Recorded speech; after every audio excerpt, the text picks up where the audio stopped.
My family disowned me years ago over false allegations from my brother's girlfriend. Now that the truth came out, they're trying to come back into my life, unaware of the new life and family I've built without them. Hey everyone, before we jump into today's video, I need your help. We've noticed the channel is losing some traction, and subscribing is one of the best ways you can support us. It's quick, free, and it helps us keep bringing you awesome content. Your support means the world. Let's keep this channel growing together. Thanks so much. Now, let's start the video. Alright, Reddit. This story is going to mess with your head. I'm talking about the kind of betrayal that makes you question everything you thought you knew about family loyalty. This happened about 8 years ago, but I'm finally ready to put it all out there because honestly, keeping this to myself has been eating me alive. So picture this. I, 32 male, was living at home while finishing my engineering degree and working part-time at a local garage. I was 24 years old back then. My younger brother Kai was 22, and he'd been dating this girl Anita for about 1.5 years. She was one of those girls who seemed perfect on paper, pretty, smart, came from a good family. My parents absolutely loved her, always talking about how lucky Kai was and how she was perfect daughter-in-law material. I never really liked her, though. Something about her always felt fake to me. She'd be all sweet and innocent around my parents, but I caught her being pretty nasty to service workers when she thought nobody was looking. Plus, she had this way of making these little comments about me that sounded like jokes, but weren't really jokes, you know? Like, she'd say stuff like, "Oh, still living at home? When are you going to get your life together like Kai?" With this smile that didn't reach her eyes. Kai was completely whipped. This dude would cancel plans with friends, skip family events, basically reorganize his entire life around whatever Anita wanted. It was painful to watch, but he was my brother, and I figured he'd eventually figure it out on his own. The day everything went to hell started normal enough.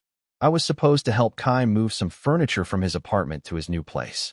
We'd planned to meet there around 3 p.m. to get started, but around 1:30, he texted me asking if I could head over early because his car was making weird noises and he needed to stop by the shop to get it looked at. He said he might be an hour late, but that Anita would be there to let me in and we could start packing some of the smaller stuff. No big deal, right? I figured I'd grab some coffee on the way and maybe get a head start on boxing up his books or whatever. Kai had given me his spare key months ago when he first moved in, so I didn't think twice about it. I got to his apartment building around 1:45 and took the elevator up to the 3rd floor. The hallway was quiet. Most people were probably at work on a Tuesday afternoon.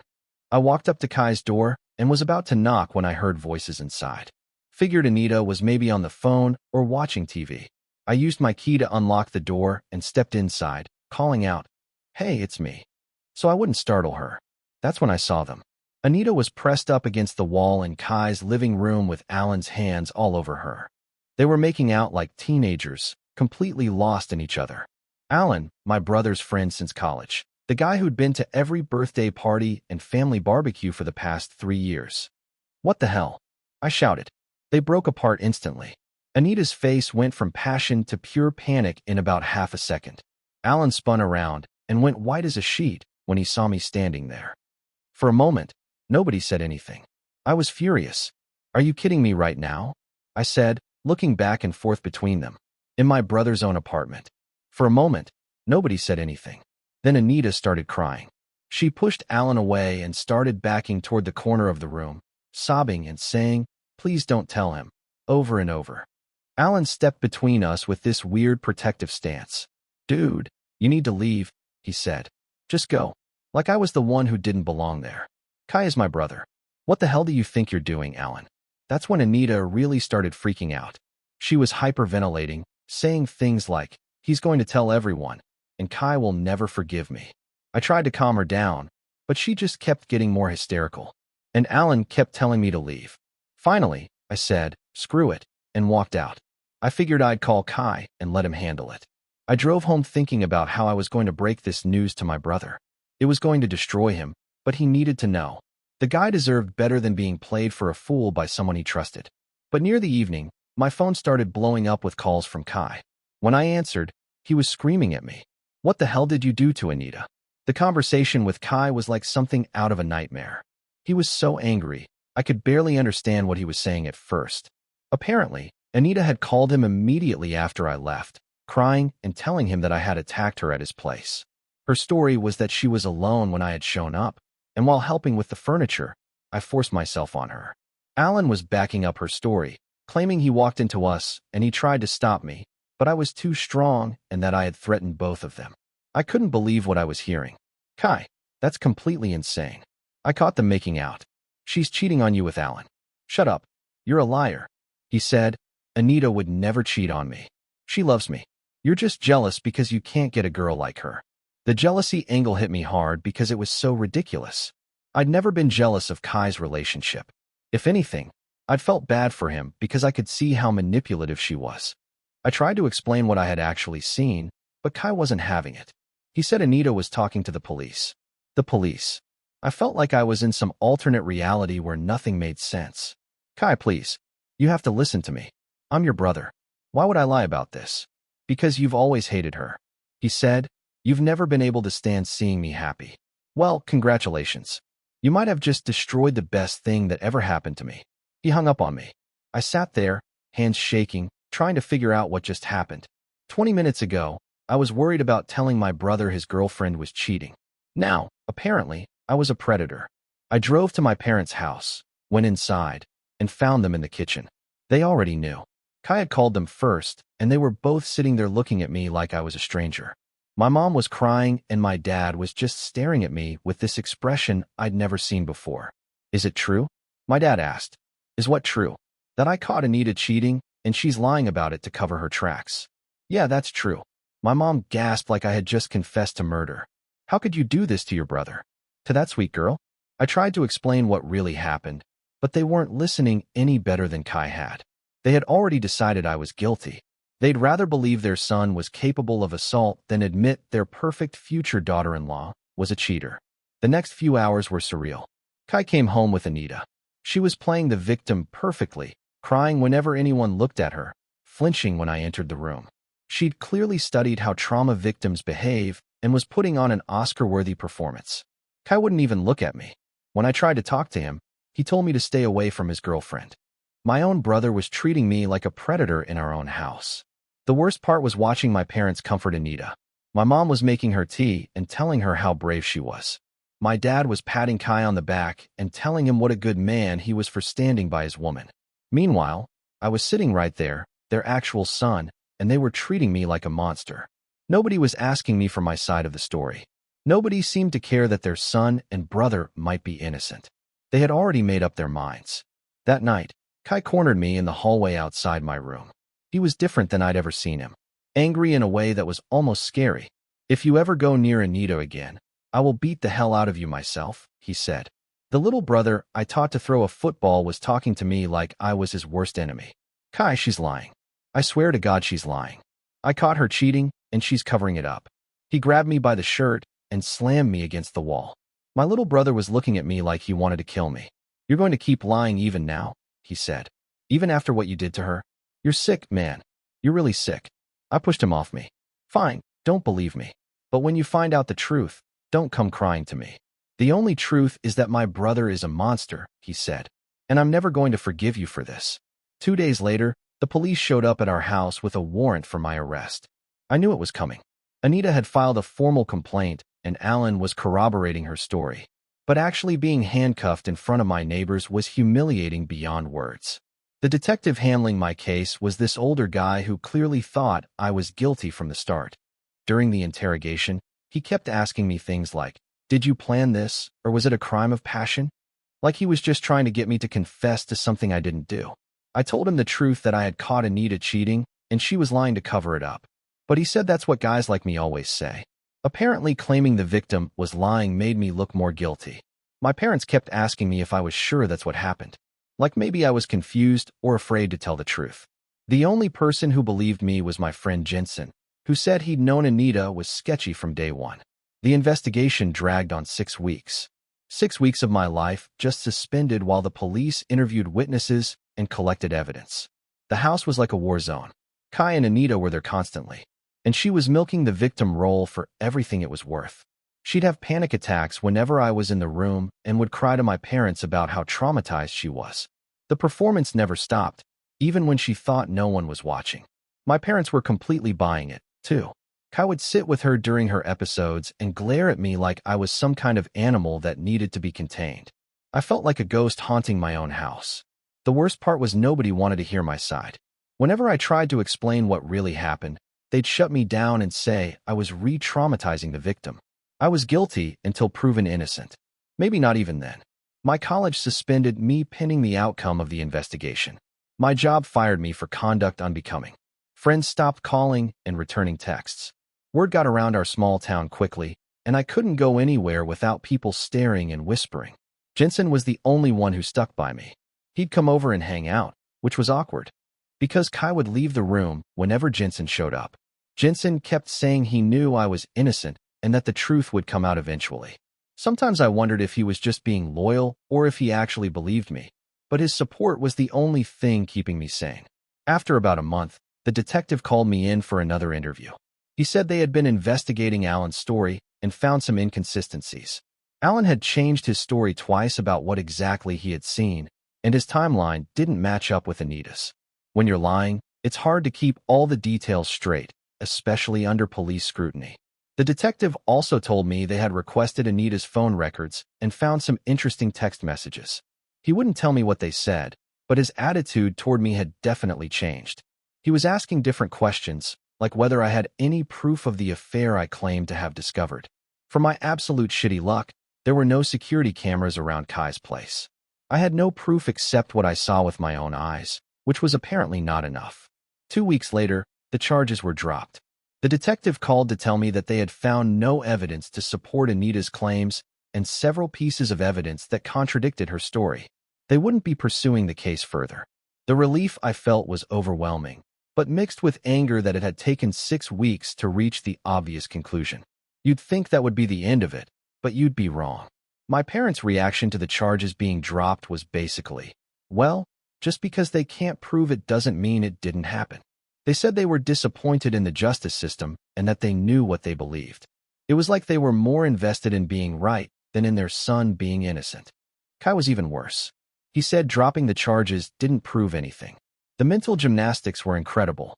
Rather than admit they'd been wrong, they doubled down on their belief that I was guilty. But the worst part was that they all stayed loyal to Anita. Even after the charges were dropped, even after it was clear her story didn't hold up, I was the one unwelcome in my own house. My parents said I could stay until I figured things out, but it was clear they wanted me gone.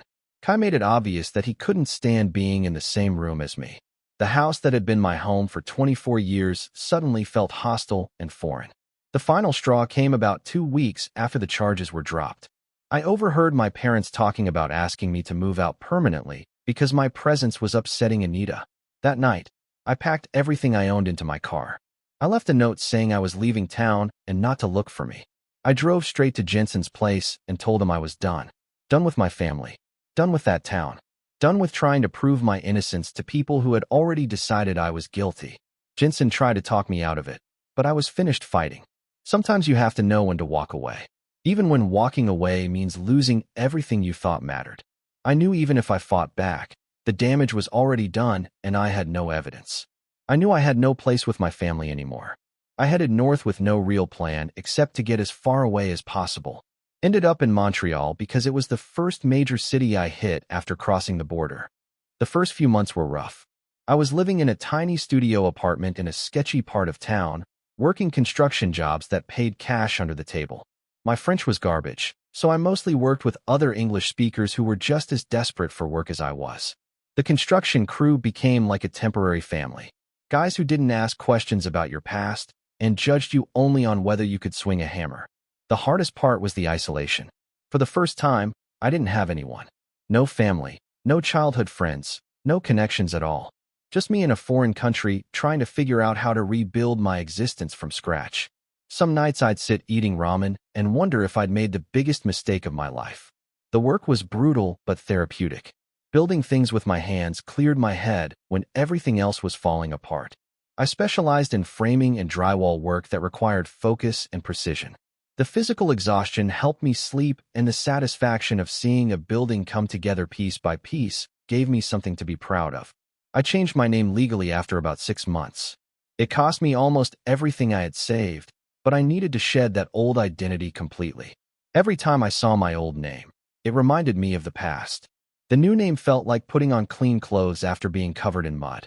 Jensen stayed in touch, which probably saved my sanity. He'd call every couple of weeks and visit a few times a year. He'd update me on what was happening back home, though I mostly didn't want to hear.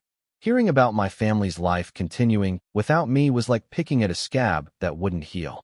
Kai and Anita got more serious after I left. He proposed to her with an elaborate setup in the park where they'd had their first date. My parents were thrilled, constantly talking about wedding plans and grandchildren. Kai had gotten a promotion at work, and they settled into domestic life together. From the outside, it looked like a perfect happy ending, except for the son and brother they'd thrown away. Jensen never said it directly, but I could tell he thought my family was messed up. He'd make comments about how weird it was that they never asked about me or seemed concerned where I'd gone, but he was loyal to me, not them. I kept his observations mostly to myself. After about a year, I started getting my life together for real. I enrolled in a college program to finish my engineering degree, using my new identity and Canadian residency status. Transitioning back to academics was jarring after months of physical labor, but it felt good to use my brain again. I made a few friends, nothing deep, just people to hang out with. The work situation improved. I landed a job with a construction company specializing in commercial buildings. The pay was decent and the work satisfying. I started dating again around year 2, though trust was still an issue. Slowly, I learned to open up. I had a routine, a decent apartment, a job I liked, and people who knew me as a regular guy, which helped restore my confidence. The real breakthrough came in year 3 when I met April at a coffee shop near campus. She was a nursing student from Vancouver, and we hit it off immediately. She was patient with my trust issues, never pushed me. We took things slow. I told her I had a complicated past, but didn't go into details. She didn't push for information, which made me trust her even more. By the time I was ready to tell her the whole story, we'd been together almost a year. She already knew me well enough to know I wasn't capable of what I'd been accused of. April changed everything. She helped me remember who I was before everything got destroyed. Her family background was completely different. They grew up in a stable household where parents communicated and worked through problems instead of choosing sides. Once I opened up, they welcomed me like I was their son. After about 2 years together, April got pregnant with twins. Terrifying and amazing. I thought these kids would never know the pain of being abandoned. When the twins were born, everything clicked. Holding them, I knew I would die before letting anyone hurt them the way I had been hurt. April's family stepped up in ways that blew my mind. Her parents moved to Montreal to be closer, taking early retirement to help with childcare. Her dad helped me buy a house, co-signing the mortgage when my credit wasn't strong. Her mom basically moved in for the first month, cooking, doing laundry, teaching April and me how to handle 2 babies. I got promoted to project manager with better pay and flexible hours. April finished her nursing degree and got a job at a children's hospital. We were living a dream. Good jobs, nice house, healthy kids, supportive family. The kids thought they had one set of grandparents, and that was normal. I told April's parents the truth about my family, and they made it clear they were my family now. Jensen visited twice a year, became like an uncle. Kai and Anita had married in a big expensive wedding that my parents paid for. They bought a house nearby. Kai worked at the same firm where my dad had worked before retiring. They lived the life I was supposed to have with the woman who had destroyed my chance. Jensen said, my parents still never mentioned me or asked how I was doing. It was like I had never existed. By that point, it didn't hurt as much as before. I had a family that cared, kids who thought I was a hero, and a life built on truth. 8 years after everything fell apart, and 5 years with April and twins, the universe tested me again. Saturday morning, I was helping my son with math while April and daughter were at the store. Doorbell rang. I figured it was a neighbor. My son ran to answer it. Dad, there's an old man at the door who says he's your father. My stomach dropped. There was my father on my porch in Canada. Older, tired, but definitely him. For a moment, I thought I was hallucinating. This man who disowned me 8 years ago was standing at my door. Hello, son, he said quietly. His voice was the same, but broken. I slammed the door hard. All those old feelings of betrayal and anger came flooding back. My hands were shaking, heart pounding. My dad kept knocking, calling my old name, which sounded foreign after all these years. April came home, asked who it was. I explained. She was furious on my behalf, but said to take my time while she kept the kids busy. I opened the door and let him in.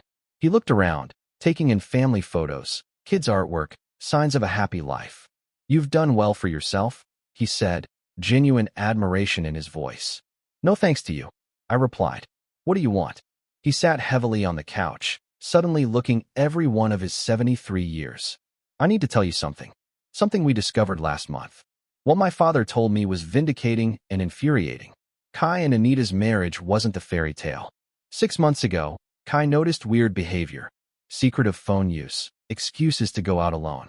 Kai followed her, saw her car outside a downtown restaurant with Alan. They were still meeting. Turns out, the affair had been ongoing for years, even through the marriage. Kai documented everything, found credit card records, hotel visits, text messages. The messages revealed their planning, even discussing leaving their spouses. During the marriage, Alan got her pregnant. She had an abortion without telling Kai. She lived a double life. Kai finally confronted her with evidence.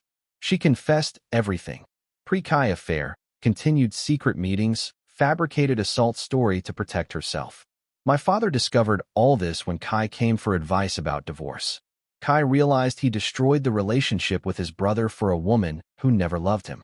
He wanted to call me to apologize, but didn't know how to find me. 8 years too late, my family finally knew the truth. The vindication felt hollow. I asked my father, "What's your excuse for believing her over me?" He had no answer. I told him, "You chose a liar over your son. You erased me from the picture. I have a family now that chooses me every day. You can take your guilt and apologies and go back to the family you chose." He handed me a paper with Kai's number. I threw it in the trash. After he left, I cried for the first time in years. Not because I was sad, but because I was completely free. The truth was out. My family knew they were wrong, and I didn't care. I had everything I needed here: my wife, kids, the family that chose to love me. April came down after putting kids to bed, asked if I was okay. I said, "They know the truth now, and it doesn't change anything. This is my family. That's enough." Jensen called later. My father had contacted him. Took them long enough to figure it out. "Too bad they lost you." Their loss. For the first time in 7 years, I really meant it. Edit. People ask if I'll reconnect with Kai. No. He had 8 years to figure out the truth or question Anita, but instead married her and lived happily while I rebuilt my life. Some bridges burned completely, and that's okay. Edit 2. People ask about my kids. They know I have family in the States I don't talk to. When older, I'll tell them the story. For now, they're happy, loved kids with grandparents who spoil them. That's how I want to keep it.